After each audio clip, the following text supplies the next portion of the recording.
Новой постановкой театр юного зрителя имени Сеспеля открыл свой 91-й сезон. Историческую драму «Гроза» в год 200-летия русского драматурга Александра Островского поставил молодой режиссер Иван Чигасов. Ощущение грозы, витающей в воздухе театра, испытала и наша съемочная группа.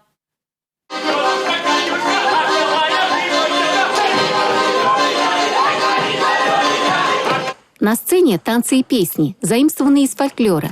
Без них невозможно представить культурный облик России XIX века, где зарождалось произведение Островского. Спектакль «Гроза» — это противопоставление нового и старого уклада жизни, конфликт между устаревшими принципами и стремлением к свободе.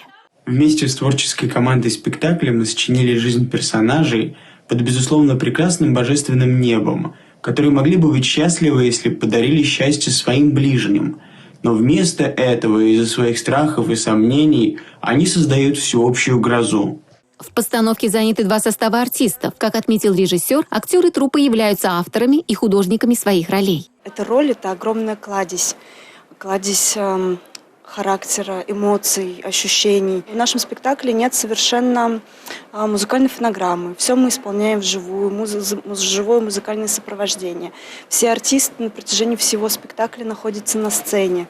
Это тоже довольно-таки сложно, скажем так, и необычно. Пьесу Островского зрители могли видеть на сцене ТЮЗа в 1969 году и в 2007. Тогда роль Катерины играла артистка Венера Пайгельдина. Сейчас она воплощает образ антагониста Кабанихи. Кабаниха, которую играю я, она не общепринятая кабаниха, какую мы знаем все.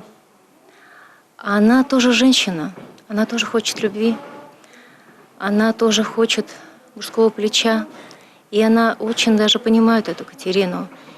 И даже мы немножко взяли тему, а что если Кабаниха, Марфа Игнатьевна, это та же самая Катерина, которая когда-то в свое время не прыгнула. Главное действующее лицо пьесы – гроза, как метафора. Образ, что создают сами люди. Она ощутима, постоянно витает в воздухе. Артисты будто отбивают ритм стихии. То глухо, то в полную силу.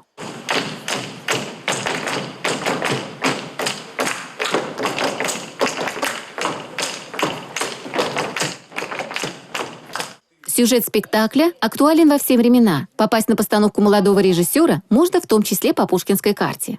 Хотелось бы отметить огромный плюс такой программы, как «Пушкинская карта», которая дает возможность нашим студентам приобщиться к культуре, к спектаклям, кинофильмам.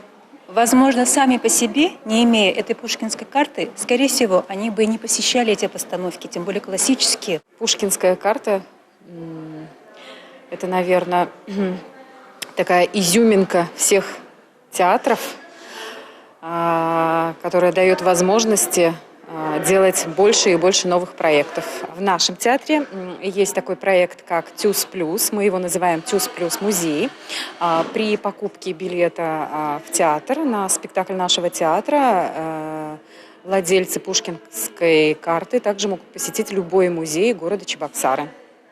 С этого месяца, с октября месяца, мы хотим запустить еще и абонемент по Пушкинской карте, где владельцы Пушкинской карты могут купить абонемент на 2 или 3 спектакля в течение 2 месяцев. Также абонемент будет у нас и на спектакле межрегионального фестиваля национальных театров «Сеспельфест». Помимо спектакля «Гроза», в нынешнем сезоне театр готовит еще несколько премьер. Надежда Морозова, Борис Андреев, Национальное телевидение Чувашии.